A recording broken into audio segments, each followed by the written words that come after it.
Have you ever noticed something strange? A person on their own can be kind. They can be rational too. But the moment people gather into a crowd, they can become angry, extreme, even completely out of control.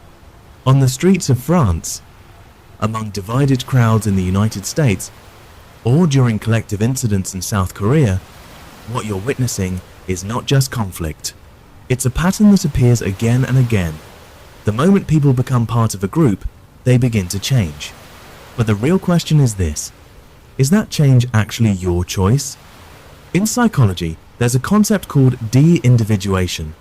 When you're inside a crowd, your name, your identity, your sense of responsibility all begin to fade. You are no longer an individual. You become merely part of the group. And when that happens, your brain automatically lowers something important: self-restraint. You stop asking, is this right or wrong? And instead you ask, is everyone else doing it?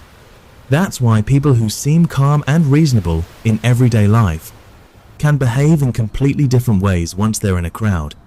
Not because they've changed, but because the independent version of themselves has disappeared. The most frightening thing about a crowd isn't the number of people. It's the speed at which emotion spreads.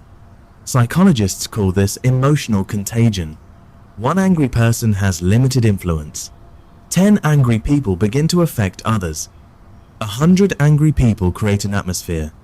And atmosphere is incredibly difficult to resist. In some social events across the United States, many people didn't even begin with particularly strong opinions. But once they entered the crowd, their emotions were slowly amplified. The voices became louder, the emotions became stronger, and critical thinking became weaker. You think you're expressing yourself, when in reality, you're being carried along by the crowd. There's another mechanism too, one even more subtle: group polarization. When people with similar opinions gather together, they rarely become more moderate. Instead, they become more extreme.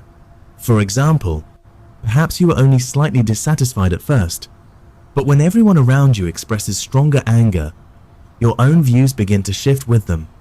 And eventually, you become the most radical version of yourself. Not because that was your intention, but because that's what the environment pushed you towards. Yet the deepest mechanism of all is something else entirely: obedience and authority. Inside a group, people instinctively look for direction. That direction might come from an opinion leader, the loudest voice in the room, or simply the person who seems the most certain. And once that direction appears, the crowd quickly falls into line, including you. Not necessarily because you agree, but because you don't want to become the exception. You may think, these things happen to other people.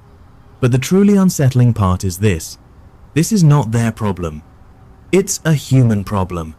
Change the environment, change the crowd, change the emotional atmosphere, and you might make the very same choices. You think you're standing on the outside, observing, but in truth, you're already part of it. A crowd does not change human nature. It simply magnifies it. Your anger, your fear, your insecurity. Inside a crowd, all of it becomes amplified. You haven't changed. You've simply become more human. So the next time you find yourself standing among a crowd, ask yourself one question: is this really me, or is it the group speaking through me? And if you can't answer that question, then perhaps you're already inside it.